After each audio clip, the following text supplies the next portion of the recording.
Hola, soy John de Proyecto Biblia. Hoy en el podcast estamos comenzando una nueva serie sobre un tema muy importante de la Biblia.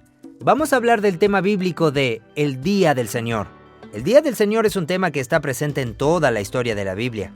Los autores bíblicos lo usan para describir cuándo y cómo interviene Dios en la historia de la humanidad para rescatar a las personas de la opresión. Los autores bíblicos tienen una profunda convicción de que el verdadero y único Dios de Israel es el creador y es el rey de la historia, y de que esa historia tiene un propósito y un objetivo. Y entonces va a llegar un momento en que, como Dios es bueno y es el creador de todo, Él va a derrotar el mal de una vez por todas. Va a rescatar a los inocentes y a reivindicar a los justos, y va a dar lugar a una nueva creación. En este primer episodio con Tim vamos a sentar las bases del tema hablando sobre el reino de Babilonia. La historia del origen del reino de Babilonia es una parte importante de la narrativa bíblica y es algo que la mayoría de nosotros pasa por alto. Entonces, ¿por qué son importantes Babilonia y el Día del Señor? Hoy vamos a hablar de eso. Aquí vamos.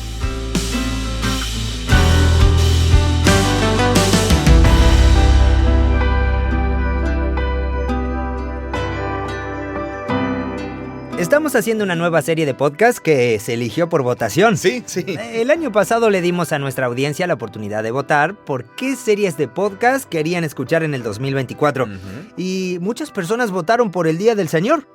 A la gente le interesan los temas apocalípticos del fin del mundo, sí, supongo. Sí, es muy interesante pensar en eso. Sí, y para muchas personas el Día del Señor se refiere a eso.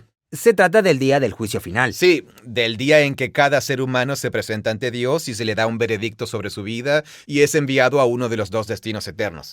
Creo que esa es la categoría que tenemos. Sí, y tal vez en esa idea se incluyen todas las cosas terribles de la historia que llevarán a eso. Bueno, creo que en realidad lo interesante es que cuando la gente habla de ese tema, en general no usa la frase Día del Señor. No es lo común. Eso es cierto, sí. Qué curioso. Usan el rapto, la tribulación y los últimos tiempos. El juicio final. Sí. Ah, entiendo. Claro. Esa es la frase principal, ¿verdad? O el cataclismo de la historia. Sí. Entonces, la frase Día del Señor es útil porque no necesariamente tiene toda esa carga. Pero creo que la gente tiende a pensar en el mismo concepto. Sí. Pero para mí, yo no tengo una idea firme sobre la frase Día del Señor. Así que realmente no tengo una buena categoría para clasificarla. Entonces, creo que es como una idea un poco nueva. Sí. Y eso está bueno porque no tengo una categoría rígida y la podemos ir moldeando. Sí, eso es bueno. Por cierto, los autores bíblicos en realidad sí usan el término. Sí, afortunadamente. Es curioso. Vamos a analizar dónde se originó. Bien. Esa es una de las cosas en que para estudiar un tema como el Día del Señor, no podemos estudiar solamente la frase. La frase aparece en diferentes secciones de la Biblia, principalmente en los profetas del Antiguo Testamento. Pero el origen de la idea y el lugar donde está arraigada en la historia bíblica es en realidad al principio, en las primeras páginas de Génesis, y se extiende hasta las últimas páginas del libro del Apocalipsis. Y es una frase que aparece por toda la Biblia y una idea que está presente en toda la Biblia. Y por eso la elegimos como video temático. Así que realmente la frase es solo una forma de hablar de esa idea. Sí, para decirlo en una sola oración o en un párrafo corto a modo de introducción, Bien. Podemos resumirlo así. El Día del Señor es una frase que se refiere a un arco temático más amplio de toda la Biblia sobre cómo Dios actúa en la historia para confrontar la maldad humana, pero específicamente la maldad humana colectiva. Como la maldad de las sociedades y los imperios, Claro, sí. y cómo ésta arruina y destruye sociedades enteras y personas en el mundo. Así que el Día del Señor se refiere a momentos de la historia en que Dios confronta la maldad humana colectiva y siempre se asocia con algún acto de liberación para las personas que sufren bajo esa sociedad o imperio malvado. El pueblo oprimido. Sí. Y entonces, cuando Dios actúa en la historia para confrontar la maldad y redimir a los inocentes, así es como Dios trae su reino o reafirma su gobierno sobre toda la creación. Así que el Día del Señor se asocia con todas estas cosas, pero básicamente con que Dios es el rey de la historia, que no va a permitir que la maldad humana dure para siempre, que va a derrotarla, rescatar a los inocentes y convertirse en el rey misericordioso de todo el mundo. Bien, pero lo que estás describiendo es un acontecimiento continuo. Sí, es cierto. Pero se llama el Día del Señor. Sí, Vamos a tener que hablar de la forma en que los profetas del Antiguo Testamento, específicamente los que escribieron las narraciones del Antiguo Testamento y luego los libros proféticos, ellos veían la historia de cierta manera. Y nosotros, los occidentales modernos, tenemos que hacerle algunos ajustes a nuestra forma de pensar para adoptar su visión de la historia. Porque nosotros pensamos en el momento, al final de la historia, Claro. cuando los seres humanos estén ante el gran trono blanco siendo juzgados. ¿Y ellos no tenían esa idea? Bueno, los profetas dan por sentado que ese momento va a llegar, Bien. pero toman las palabras y las imágenes sobre esa esperanza y las usan para describir momentos de la historia, específicamente dentro de la historia de Israel. Interesante. Ujú. Luego Jesús y los apóstoles la usaron para describir momentos de su historia. Claro. Y siempre apuntan hacia un acontecimiento final. Y es casi como si vieran el día del Señor como... Bueno, ya no usamos retroproyectores, pero... Sí, claro. Así que no sé si alguien va... Se usaba en los años 90. Sí, a finales de los 80 y en los 90. Ujú. Se usaba con transparencias. Pensemos en una lámina transparente de plástico que tiene imágenes Bien, y sí. que se puede superponer una imagen sobre la otra. Ok. Y entonces tenemos las imágenes de fondo. Dios es el creador. Él es bueno, no va a permitir que la maldad dure para siempre. Llegará el día en que Él la confronte. Por los siglos de los siglos, amén. Pero además, los profetas... El fin de los tiempos. El fin de los tiempos, sí. Sí. El fin del tiempo tal como lo experimentamos. El fin de esta era. Y el comienzo de una nueva era y la nueva creación. La transición del mundo tal como lo conocemos al mundo como Dios quiso que fuera en la nueva creación. ¿Cómo será esa transición? Va a tener que incluir algún tipo de justicia sobre la maldad terrible que se hizo en la historia de la humanidad. Claro, sí. Los autores bíblicos presumen eso, pero también toman las palabras, las ideas, las imágenes y las metáforas de ese acto final de justicia y la usan para describir las cosas que suceden en su época, como la caída de Babilonia en el año 539 a.C. o... ¿A eso lo llaman el Día del Señor? Sí, a eso también lo llaman el Día del Señor, como en Lo toman como un acontecimiento del fin de los tiempos. Bueno, sí. ¿Pensaban que era el fin de los tiempos? Es curioso. ¿Crees que David pensaba que él era una oveja cuando dijo, el Señor es mi pastor, nada me faltará? Probablemente no. Creo que los profetas podían distinguir muy bien entre la caída de Babilonia frente a los persas en el año 539 a.C. y el fin del mundo. Pero en otro sentido, sí era el fin del mundo, tal y como ellos lo conocían. Claro, el orden mundial cambió. El orden mundial cambió y para ellos era un imperio enorme que dominaba gran parte del antiguo cercano oriente. Y eso es difícil de imaginar. Nunca he vivido algo así. Pero si eso sucediera aquí, si de repente los Estados Unidos fueran derrotados... Se sentiría como el fin del mundo. Y sin importar quién tomara el control, sería una realidad totalmente nueva. Sí. Sí. Sí, les pedimos disculpas a nuestros oyentes de otros lugares por nuestra visión del mundo centrada en los Estados Unidos. Sí. Pero sí, en general, cada vez que un gran imperio es derrotado, para las personas que estaban bajo el dominio de ese imperio o que vivían en él, es el fin del mundo. Claro.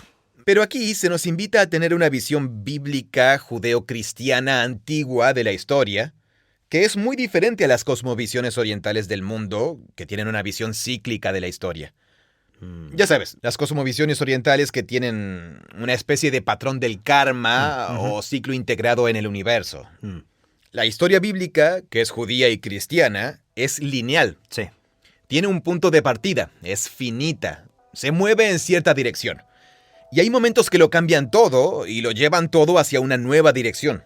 Todos los autores bíblicos aceptan que la historia va hacia algún lugar y que Dios, como creador del tiempo y de todas las cosas, va a hacer que las cosas tengan un final positivo.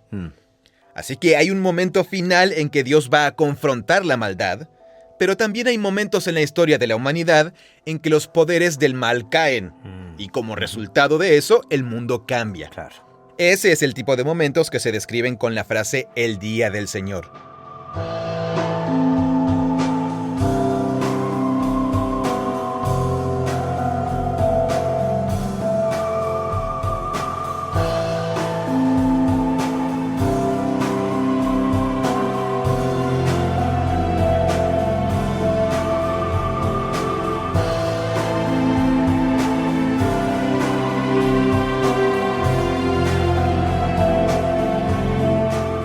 Podríamos usar una frase.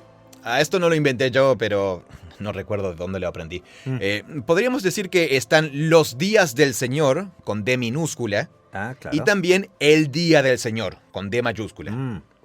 El de la D mayúscula es el juicio final. Pero los autores también usan el vocabulario sobre el día del Señor con mayúscula para describir los días del Señor con minúscula. Los de su propia experiencia de vida. El día del Señor es el día final en que el orden creado se convierte en lo que Dios quiso que fuera. Sí. Pero para que eso suceda, tiene que hacerse justicia sobre la maldad. Sí. La visión bíblica de la historia es que las cosas no son como deberían ser. El mundo como lo experimentamos no es como se supone que debe ser. ¿Y ese sería el día del Señor con mayúscula? Llegará un momento en que, como Dios es bueno y es el creador de todo, hará que las cosas pasen a un nuevo estado de la creación, donde reinen la vida, el amor, la justicia y la belleza. Entonces, si alguien se te acerca y te dice, hablemos sobre el fin de los tiempos, el juicio final. Sí, Está hablando del día del Señor con mayúscula, ¿no? creo que sí. En el lenguaje teológico occidental común, Eso. la gente piensa en el fin del mundo, el día Claro. del Señor, el fin de los tiempos. Y esa es la idea que tienen. Mi suegra sabía que íbamos a hablar de este tema Ujú. y me dijo, van a hablar del día del Señor. O sea que van a hablar del fin de los tiempos. Sí, sí, Eso era lo que ella pensaba. claro. Como el fin de los tiempos, la tribulación. Y en Occidente, ese concepto está moldeado específicamente por una tradición que comenzó hace unos 200 años, que se basa en un movimiento teológico llamado dispensacionalismo. Y sí, toda esa idea unificada con las ideas del rapto, el anticristo, un gobierno mundial y los Sí, microchips. independientemente de cómo vaya a suceder eso, hay muchas... Sí, correcto. Eso es lo que se viene a la mente a las personas Sí, esa cuando... es la idea que tienen. Ujú, sí. Sí, pero sí llegará un día, o habrá un momento en la historia de la humanidad, en que esta era termine y haya una era nueva. Sí. Ese es un principio fundamental de la esperanza judía y cristiana, y en eso todos están de acuerdo, sin importar al subgrupo al que pertenezcan. Y ese es el día del Señor con mayúscula. El día del Señor con mayúscula es el momento en que Dios confronta la maldad, la saca de su mundo y restaura y sana el mundo para convertirlo en una nueva creación. Lo que hacen los autores bíblicos es tomar palabras asociadas con ese día y la usan para describir momentos de nuestra historia en que la maldad no tiene la última palabra y el bien y la justicia prevalecen. Una buena metáfora, que de nuevo no es ocurrencia mía y es muy antigua en los estudios bíblicos, es la de una cordillera. Nosotros vivimos en Portland, Oregon, en Estados Unidos, y al mirar hacia el oeste podemos ver uno de los picos del arco volcánico de las Cascadas, el Monte Hood. Si subimos las colinas occidentales de Portland, vemos Portland frente a nosotros y el Monte Hood está en el fondo. Es majestuoso. Sí. Pueden buscarlo en Google. Es Sí. increíble. Sí, búsquelo en Google Earth. Sí, desde Google Earth es como ir sobrevolando el terreno. Bueno, antes del Monte Hood hay una cadena de colinas que pasan por un pueblo llamado Damascus, y luego por Sandy, y luego por... Rhododendron. Sí, Rhododendron y Zigzag. Ujú. Así que cuando estás en Portland mirando hacia el Monte Hood, todas esas colinas se fusionan y se convierten en una especie de terreno verdoso indistinguible antes de la montaña. Ujú. Pero ascienden hacia Sí. la montaña. Y tiene su propia cima. Claro, y todo se ve un poco difuso. Y lo que domina el paisaje es el Monte Hood. Pero si voláramos en helicóptero hacia el sur, como hasta Silverton, estaríamos justo en el medio, en el sur. Y lo veríamos exactamente desde el costado. Entonces veríamos, allí está Portland, en el valle. Y sí, se eleva lentamente hasta Sandy. Sí, claro. Y está claro que es una serie de colinas. Ujú. Y hay bastante... En realidad hay como 30 kilómetros entre Sandy y Rhododendron. Cierto. Y veríamos el espacio entre una colina y otra. Esa es la mejor metáfora que he escuchado sobre la forma en que los profetas usan... Entonces, cuando estamos en el medio de la historia, es como si estuviéramos mirando la cordillera desde una perspectiva. Ujú. Los profetas es como si estuviéramos mirando Portland. Y toda la historia, la montaña domina el paisaje. Ok, Así es leer los libros de los profetas. entiendo, sí.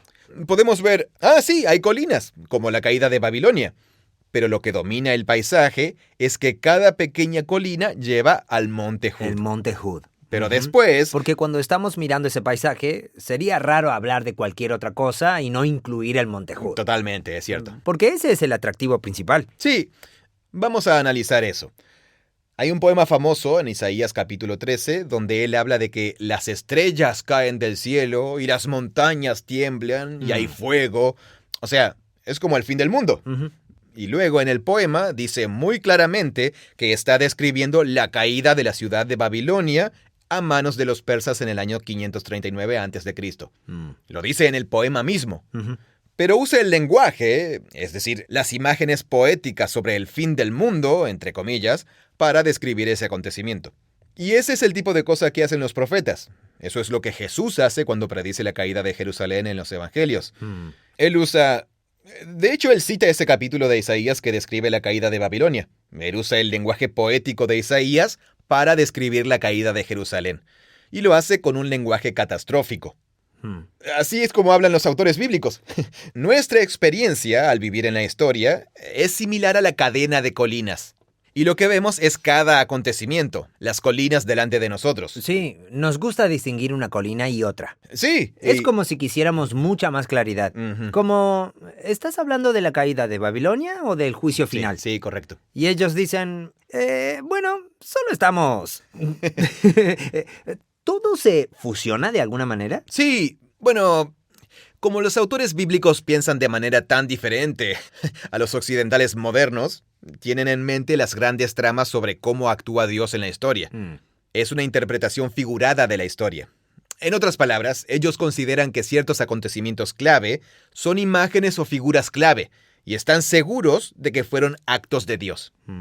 Y entonces ese momento de la historia es como un hito, y usan el vocabulario sobre ese acontecimiento para describir eventos futuros que son parecidos.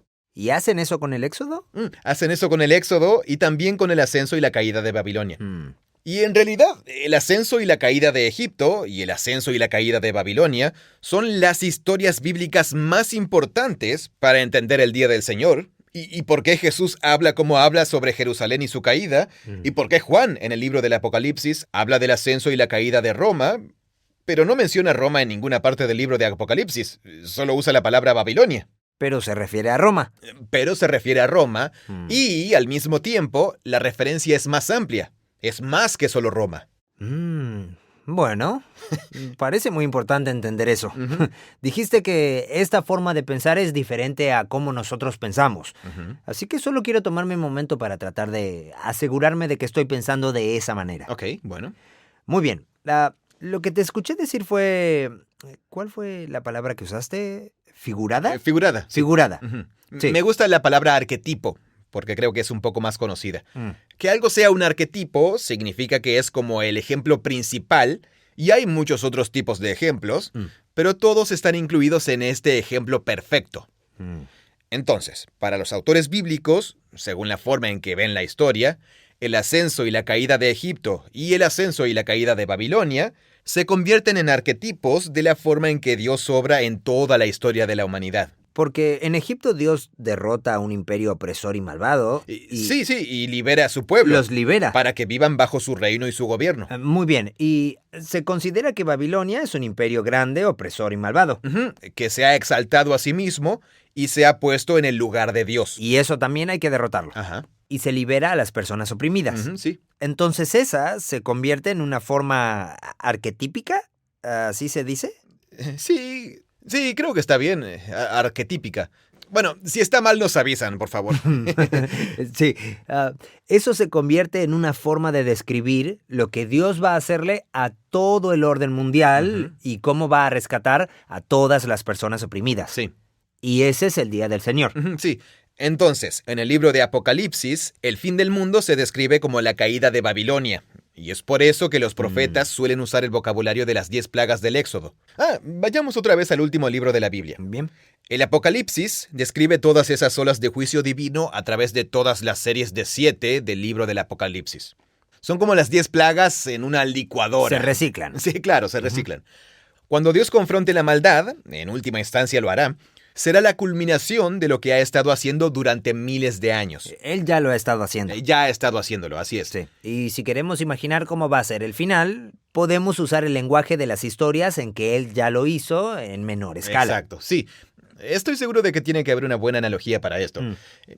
Todos tenemos cosas así en nuestra vida, como un momento formativo de la infancia. Estaba tratando de pensar en eso.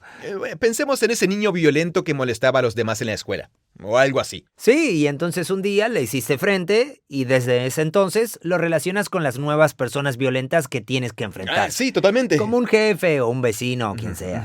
Entonces, ese niño violento se convierte en el arquetipo. Mi padre, durante toda mi niñez, siempre 1 o 2 veces al año contaba la historia de Freddy Fitzgibbons. Resulta que Freddy Fitzgibbons lo molestaba, como en 4º grado, y lo trataba mal, lo golpeaba.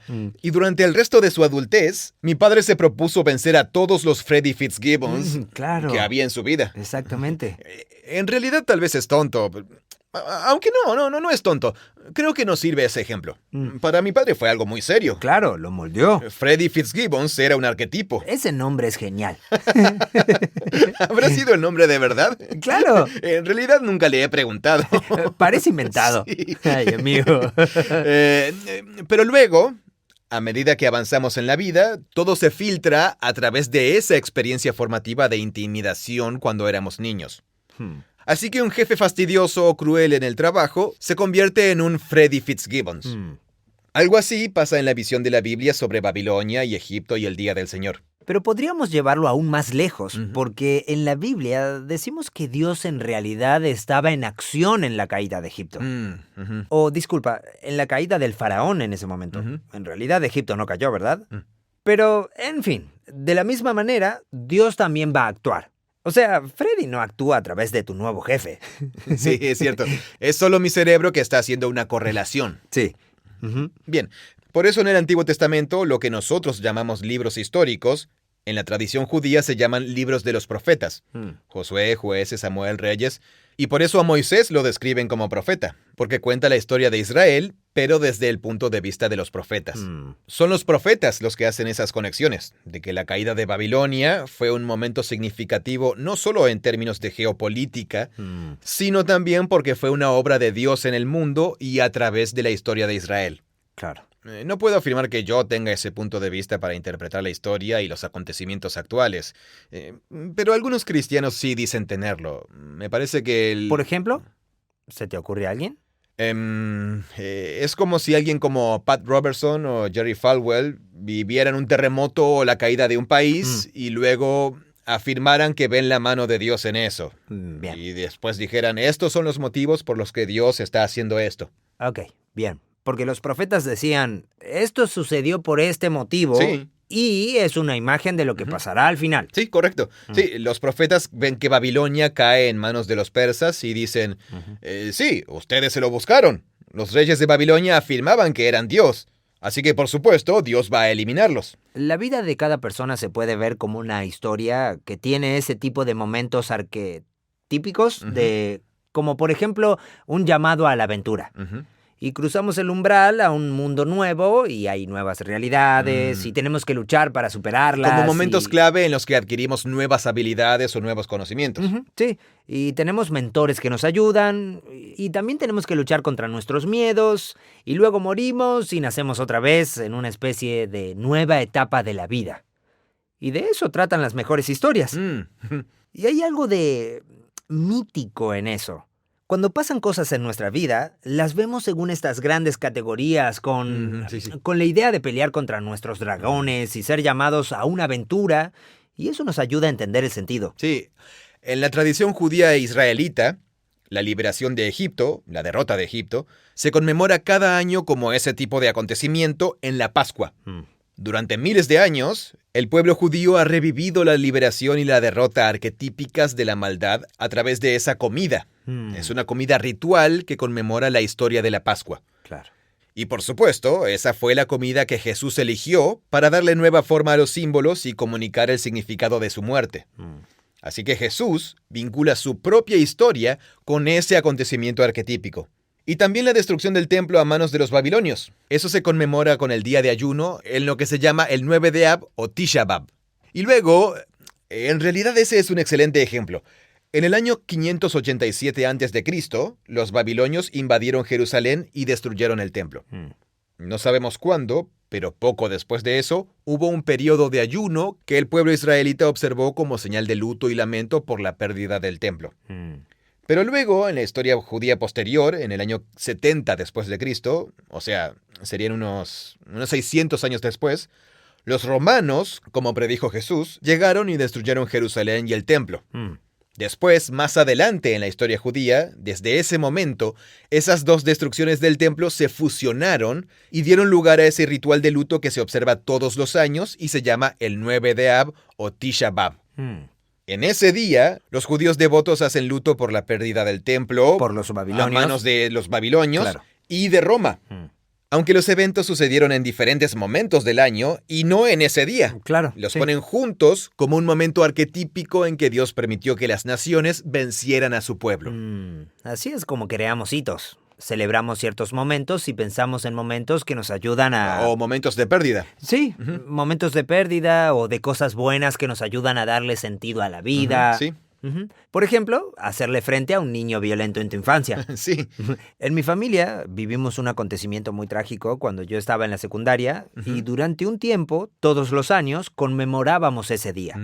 Eso sería lo mismo que hacer ayuno por la destrucción del templo. Aunque nosotros sí comíamos, no ayunábamos, pero eso ayuda a darle sentido. Sí. Y se convierten en momentos que son como anclas para las otras cosas. Sí, así es. Bueno, conectemos eso con la idea del Día del Señor. Bien. Los autores bíblicos, los profetas, que escribieron los libros históricos del Antiguo Testamento y los libros proféticos, Sí. tienen la profunda convicción de que el único Dios verdadero de Israel es el Creador y Él es el Rey de la historia. Y de que la historia tiene un propósito y un objetivo. Y si tenemos ojos para ver, vamos a ver acontecimientos clave de la historia que están unidos por esas conexiones. Y todos encajan en ese patrón y esos arquetipos. Por eso, la historia bíblica entrena nuestra mente para que veamos la historia de esa manera y para ver que todo lleva a la esperanza del gran día en que Dios libere a su creación y al mundo de la maldad y la corrupción humanas, derrote la maldad para siempre, rescate a los inocentes y reivindique a los justos y dé lugar a una nueva creación. Y esos son momentos arquetípicos, momentos rituales, días festivos en el calendario de Israel, y luego en el calendario cristiano, que se deriva de ese por Jesús, la Pascua y Pentecostés. Todos estos se convierten en formas de darle orden A nuestra historia. A nuestra historia. Claro. Eso es a nivel colectivo. Y lo que estás diciendo es que también encontramos formas de hacerlo como individuos. Pienso que crea patrones de tiempo. Estaba pensando en eso. Estaba tratando de explicarle esto a mi hijo de 5 años. ¿Por qué el 1 de enero es importante? Como, ¿por qué tenemos el 31 de diciembre y el día siguiente es el 1 de enero? No es algo inherente al universo. No hay una especie de molécula del 1 de enero. Es arbitrario. Esa es una estructura que los seres humanos le hemos impuesto al tiempo. Ese ciclo debe tener algo inherente para que el año comience y termine así. ¿En qué parte del ciclo termina el año? Correcto. ¿Por qué el 1 de enero no puede ser el 1 de junio? Ese es una construcción humana. Y eso no significa que sea totalmente arbitrario, porque está anclado en realidades como la traslación de el movimiento de la Tierra alrededor Claro, del Sol. Del mismo modo, los profetas afirman que ese marco para ver la historia a la luz de la cosmovisión bíblica nos sintoniza con una intención divina, un propósito divino. Porque Dios guía la historia, y los acontecimientos clave de la historia nos dan pistas sobre el significado de la historia, y por lo tanto sobre el significado de nuestra vida. ¿Cómo encaja nuestra vida en la historia más amplia? Esa es una buena conversación. En realidad no me imaginé que hablaríamos de esto, pero es fundamental para entender la forma en que los autores bíblicos piensan sobre la historia. Me imagino que soy uno de los profetas. Y estoy analizando la historia de mi pueblo. Y siempre hay historias. Capto una perspectiva divina sobre la importancia de esas historias. Y una de las historias es que Dios nos rescató de la esclavitud de Egipto y con eso castigó a ese pueblo opresor y nos liberó. Y me doy cuenta de que, espera, Dios no hizo eso solo por nosotros hace cientos de años, sino es lo que va a hacer por el mundo entero tarde o temprano. Dios me da la perspectiva de que esas cosas son muy similares. Ahora, cuando me pongo a escribir sobre cómo va a ser cuando Dios haga eso por todo el mundo, uso el lenguaje Sí, de la historia del Éxodo. De la historia del Éxodo y la derrota de Egipto, Sí. y las 10 plagas y de la destrucción del faraón y su ejército en las aguas. Porque quiero que tú, el lector, entiendas que es el mismo tipo de evento. El mismo... Eso, sí. Y cada vez que aparece un mal similar, porque las naciones y los imperios y los gobernantes no reconocen que están bajo la autoridad de Dios y lastiman a las Y personas. quiero con todas mis fuerzas que hagas esa conexión. Entonces lo llamaré el Día del Señor. Sí, así es, tal cual. Aunque no va a ser el Día del Señor definitivo. Es un Día del Señor. Sí, exacto, eso es.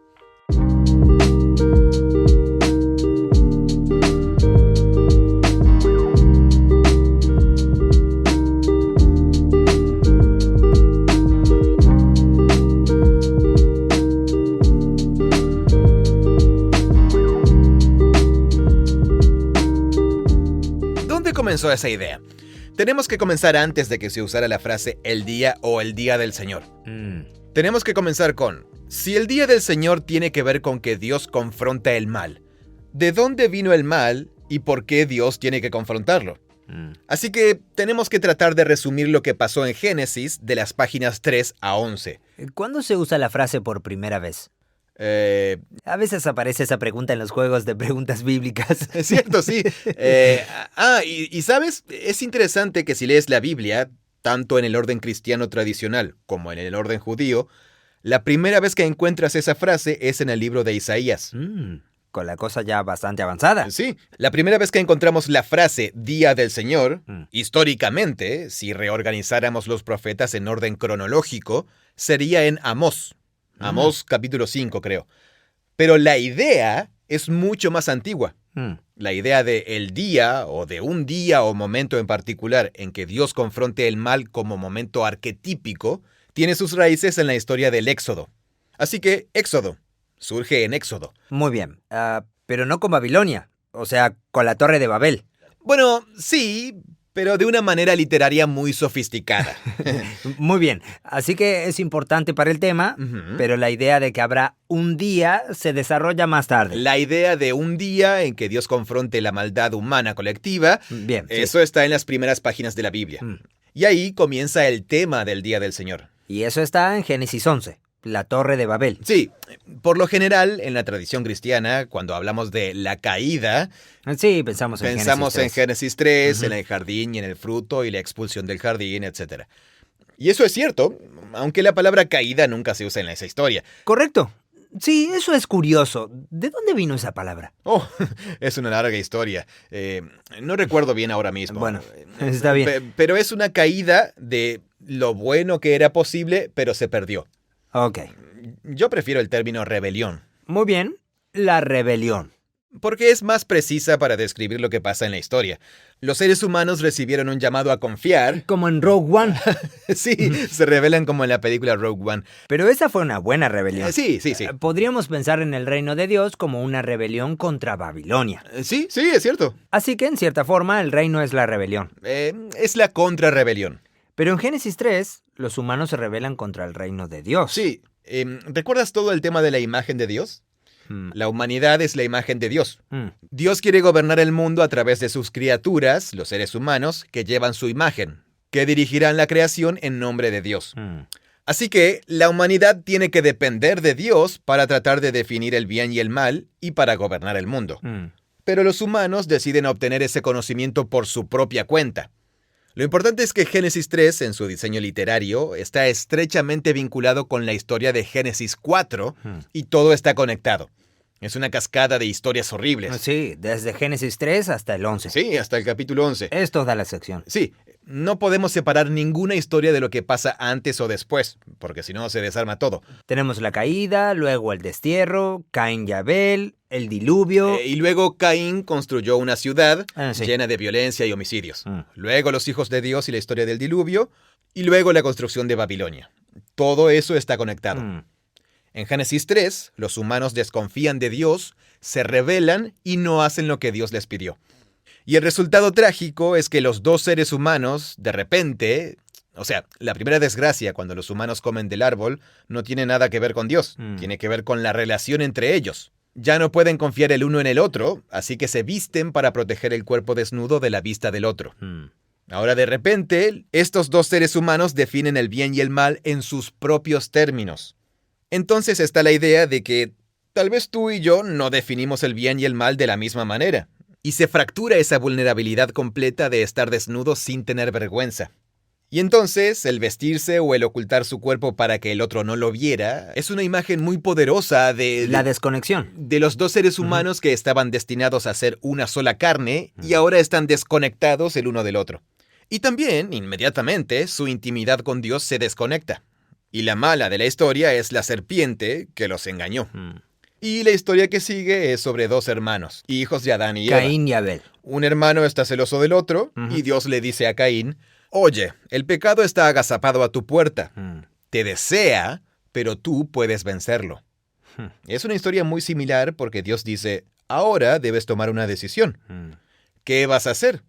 Y no es una serpiente agazapada en tu puerta, es el pecado. En esta historia paralela a la caída, la serpiente es reemplazada por un concepto más abstracto. Es el pecado. ¿Y el pecado se agazapa?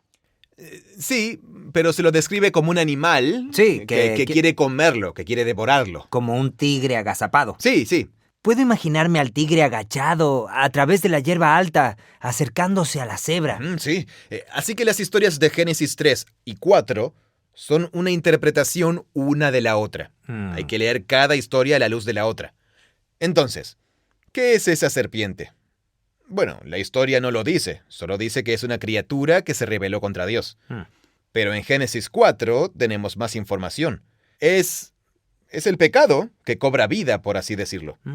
Es el concepto del fracaso y de alejarse del propósito o el ideal. Es una desviación de lo que Dios quiere. Eso es lo que está agazapado. Y esto es lo que hace Caín.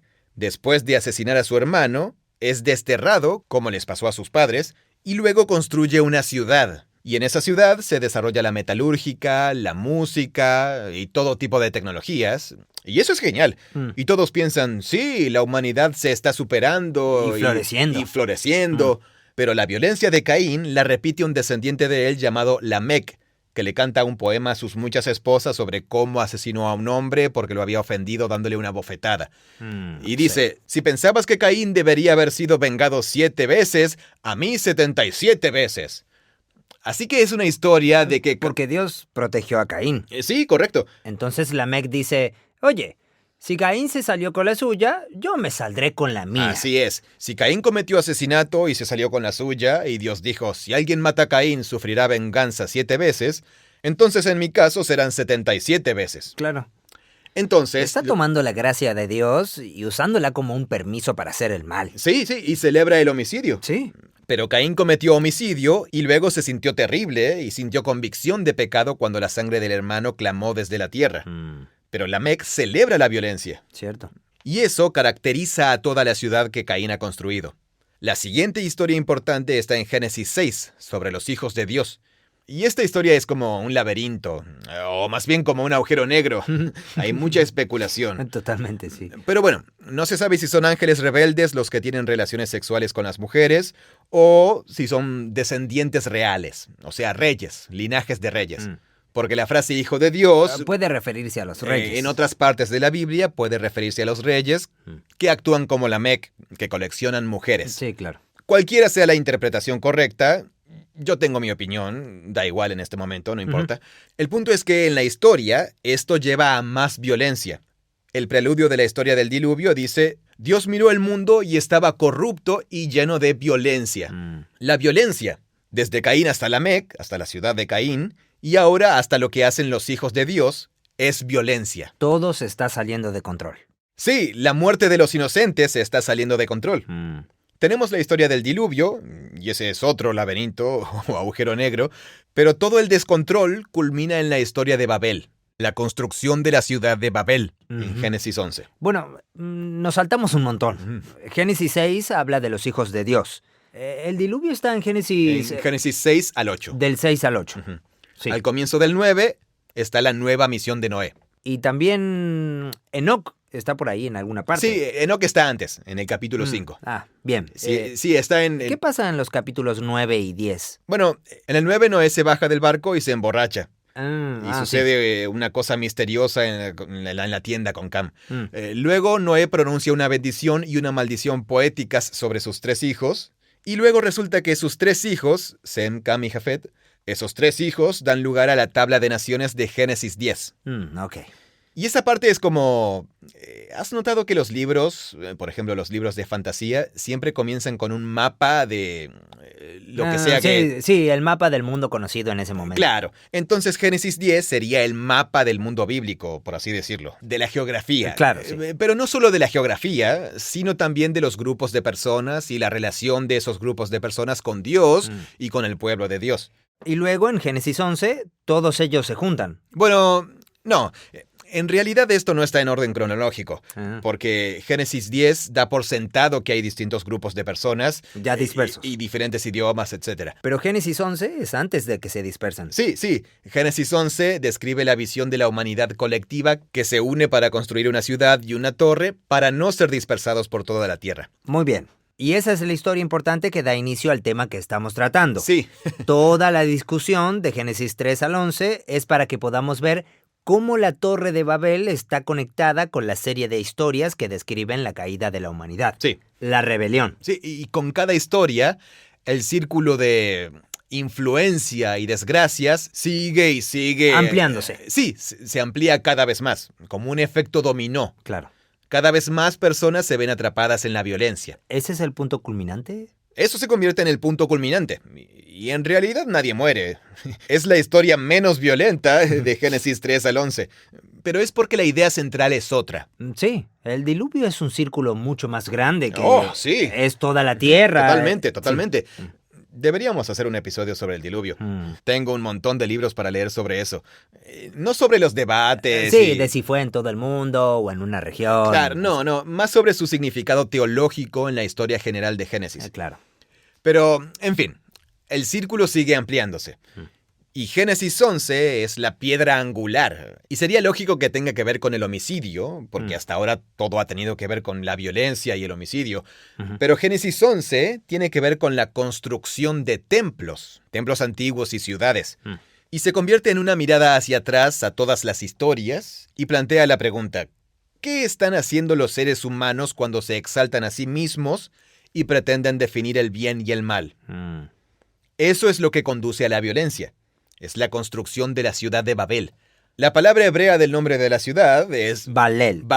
Babel. Estaba leyendo ese capítulo. Sí, Babel. ¿Es una B corta? Bueno, se escribe con una letra hebrea B o Bet, pero en ciertas formas de pronunciación se dice como una V corta y no como una B larga. Babel. Y es similar a la palabra hebrea para... Confusión, que es... ellos hablan un idioma... ¿Cuál es la palabra hebrea? Balal. Esa es la que pensaba. Ellos hablan un mismo idioma y en ese esfuerzo unificado construyen una ciudad y una torre. Pero Dios dice, no hagan eso. Entonces trae Balal a Babel. Claro, es un juego de palabras. Sí, es un juego de palabras. Él trae Balal a Babel. Sí, entonces esto es lo que... Pero toda la ciudad se llama Babel. Correcto, sí. ¿Pero hay una torre en particular que están construyendo? Sí, toda la ciudad y una torre. Bueno, hay algunas cosas clave. En primer lugar, los seres humanos se unen en esta iniciativa y la tecnología que están desarrollando se describe en detalle en la historia. Que en lugar de apilar piedras y usar mezcla... Sí, eso es muy anticuado. Sí, ahora producen ladrillos en serie y con tamaño uniforme y usan asfalto. Eso es de la arquitectura mesopotámica antigua. Sí. Así se pueden construir cosas mucho más altas y más rápido. La revolución del ladrillo. La revolución del ladrillo, sí. Entonces, vemos que hay un desarrollo tecnológico, lo cual no es malo de por sí. Pero la última vez que los seres humanos desarrollaron la tecnología en la ciudad de Caín, eso los llevó a una ciudad de homicidios y lo que hizo Lamec. ¿Pero la música llevó a los homicidios? Bueno, no, pero está vinculada. Es como, aquí está la ciudad con todos estos avances, y luego Lamec dice, ¡rar! ¡Maté a un hombre! Pero no dice que una cosa llevó a la otra. No, buen punto, sí. Pero la tecnología en manos de personas que definen el bien y el mal lejos de Dios Es un problema. conduce a la ciudad de Caín y al homicidio. En este caso, es la tecnología humana vinculada a cierto tipo de orgullo, porque lo que los seres humanos hacen es construir la ciudad y luego una torre que sube hasta el cielo. Y entonces, ¿sabes a dónde va a llegar esto? Ya te lo imaginas. Ellos piensan, nosotros estamos aquí en la tierra y queremos estar arriba en el cielo. Entonces vamos a construir una torre para llegar allí. En español moderno suena más como, queremos estar más cerca del cielo para poder ver más lejos. La Mesopotamia es muy plana, así que... Pero en el mundo antiguo, ese tipo de torre tenía algo completamente diferente. Bueno, sí, subir a un lugar bien alto es genial. Te da una perspectiva mucho mejor. Sientes que te da poder y autoridad. Sí, te hace sentir algo. Tú tuviste esa experiencia hace poco. Sí, como te contaba antes, cuando estuve en Nueva York, subí al piso 44 del edificio del New York Times y miré hacia abajo y los coches se veían diminutos y las personas pasaban por la calle como criaturas minúsculas. Y uno siente que está por encima de todo. Sí. Te hace sentir poderoso. Claro. Aunque no lo seas, sigues siendo la misma persona, solo que estás más arriba. Y comencé a imaginarme, si tuviera una oficina en un piso tan alto, tomaría decisiones totalmente diferentes día a día. ¿Y eso sería bueno para tu alma? No, me parece que no. Me haría... Te volverías muy presumido. Sí, pero creo que en Nueva York, para tener un fondo de inversión poderoso o algo así, no te queda otra opción. Debes tener eso. Sí, qué interesante. Uno tiene que sentirse invencible. Pero sí, hay algo que... También por motivos militares te conviene estar en un terreno elevado. Y también está el asunto de... ¿Dónde vive Dios? Dios vive en el cielo. La palabra antigua y también la palabra actual en español es cielo. Usamos la misma palabra para hablar del firmamento y para hablar del lugar donde mora Dios. Sí, correcto, sí. Entonces, nos preguntamos, ¿dónde habita Dios? Debe ser un lugar parecido al cielo. Sí, cuando los autores bíblicos y otros autores antiguos del mismo entorno cultural describían a Dios como el Dios supremo y gobernante de todo, decían que estaba en el cielo, o sea, en el firmamento. Él puede mirar hacia abajo. Sí, mira todo desde arriba. Claro. Como en un rascacielos. Sí, una de las cosas más conocidas de la arquitectura mesopotámica babilónica del antiguo cercano oriente son estos edificios a los que se hace referencia con la palabra torre. El terreno es muy plano, es la región del delta del río Éufrates. Los palacios reales a veces eran bastante altos y también los templos. Esos eran los edificios altos, los templos. Sí, que serían los precursores de las pirámides. Esas estructuras escalonadas que tienen 4 esquinas, todas en diagonal, que conducen hacia arriba con una larga rampa o escalera. En la parte superior hay una parte de plataforma y allá arriba hay un sitio del templo donde se ofrecen sacrificios y solo los sacerdotes y los funcionarios reales pueden subir. Es un espacio sagrado. ¿Ellos pensaban que esta torre era un templo o la consideraban otra cosa? Porque no la estaban construyendo para un dios. Claro. La estaban construyendo para sí mismos. Bueno, creo que la historia supone que el lector ya sabe eso. Sí, ya sabemos qué son estas construcciones. Sí, lo que menciona el narrador es que la gente dice, queremos hacernos un nombre famoso. Así que vamos, construyamos una ciudad y una torre que llegue hasta los cielos. Lo que sea que signifique eso, se trata de que los humanos elevan su honor, su nombre y su poder hasta el lugar de los dioses.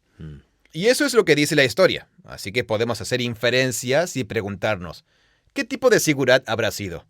¿Y para qué ¿Qué Dios...? es un sigurat? Es el nombre de ese tipo de templo. La estructura de la que estabas hablando. Sí, el autor bíblico conoce esas estructuras. Los antiguos israelitas lo saben todo sobre ellas. Claro. El punto es que la torre simboliza a los humanos que se exaltan a sí mismos y se ponen en el lugar de los dioses. Y esa es la culminación de todas estas... Es el suceso culminante de la rebelión de la humanidad que está en Génesis 3 al 11. Y todas estas historias tienen que ver con el orgullo. Sí, exacto. Claro.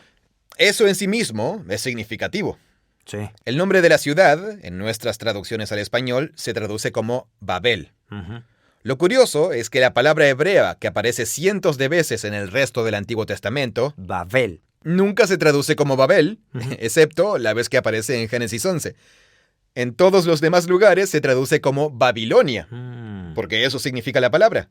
¿Babel es Babilonia? Babel es la palabra hebrea para Babilonia. Babel es Babilonia. Babilonia es la palabra que...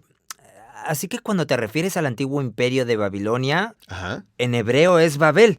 Sí, Babel. En cualquier período, ¿Así lo llaman? ¿Babel? Sí, y cuando mucho después Babilonia vence a los israelitas, se le llama Babel. ¿Babel? Sí, en hebreo es la misma palabra. Ok, ¿cómo se convirtió la palabra Babel en Babilonia? Bueno, ¿Por qué no usamos simplemente una transliteración y la llamamos Babel? Sí, porque Como hacemos con Betel. Claro, porque a los otros vecinos de Israel, como Moab o Amón... Eso, no los cambiamos. Sí, no los cambiamos. Uh-huh. Eso tiene que ver con la historia de la palabra en español. No lo sé. Tendríamos que buscarlo en la traducción de Casidoro de Reina para ver. Esa sería la primera traducción al español de la palabra hebrea. La traducción de Casidoro de Reina fue la primera traducción al español que se hizo pública. En fin, la palabra Babel en Génesis 11 se traduce como Babel. Sí, Babel. Y eso hace que la mayoría de los lectores al español no sepa que aquí se habla de Babilonia. Babilonia. Esta es la fundación de la ciudad de Babilonia. ¿Qué crees tú? ¿Crees que sería más útil que dijera Babilonia? Sí. Y poner una nota al pie de página que diga que la palabra rima con la palabra confusión. Porque Dios confundió los idiomas. Porque Babel... ¿Eso siempre ha significado una confusión de idiomas?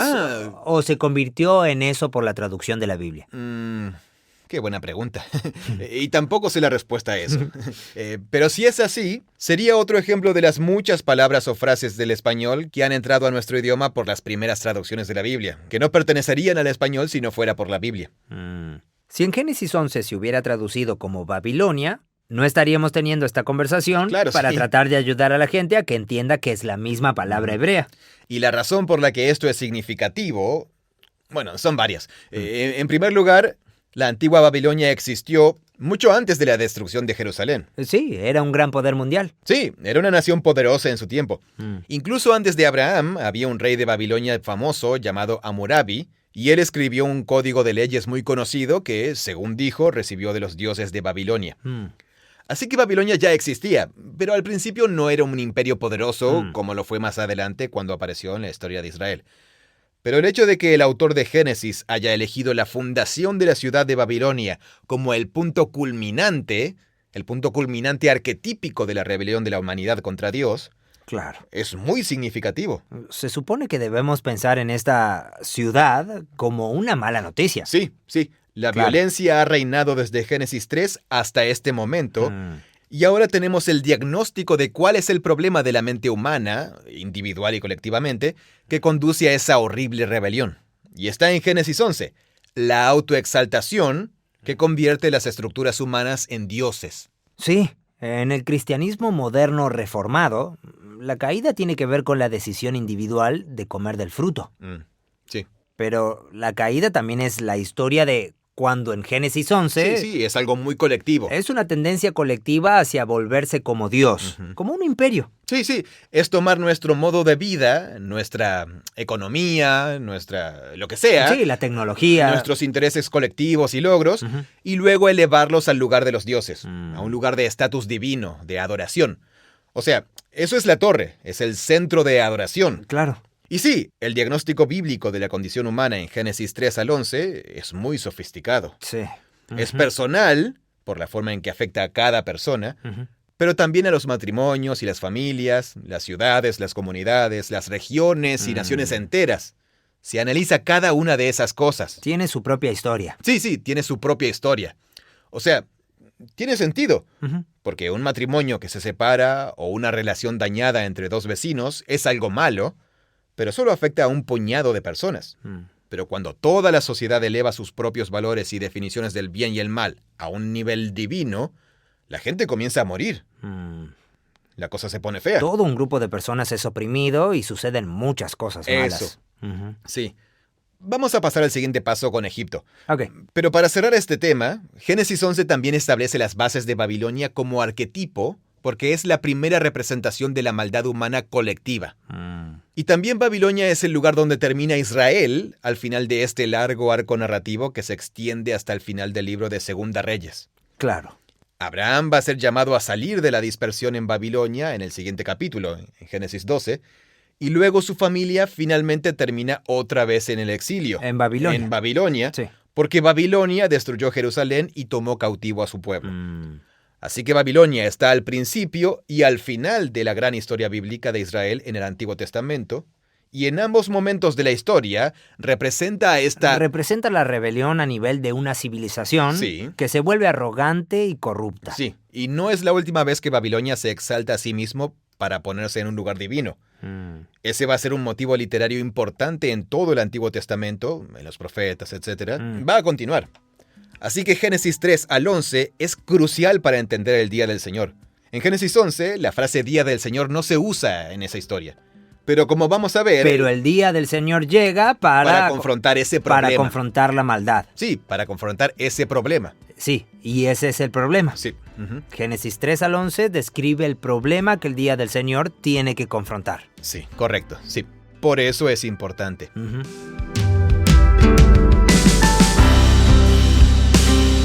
Gracias por escuchar este episodio del podcast de Proyecto Biblia. La próxima semana continuaremos nuestra conversación sobre el Día del Señor. Les queremos contar que estamos en medio del lanzamiento de una nueva serie llamada El Sermón del Monte. Sí, es hermosa.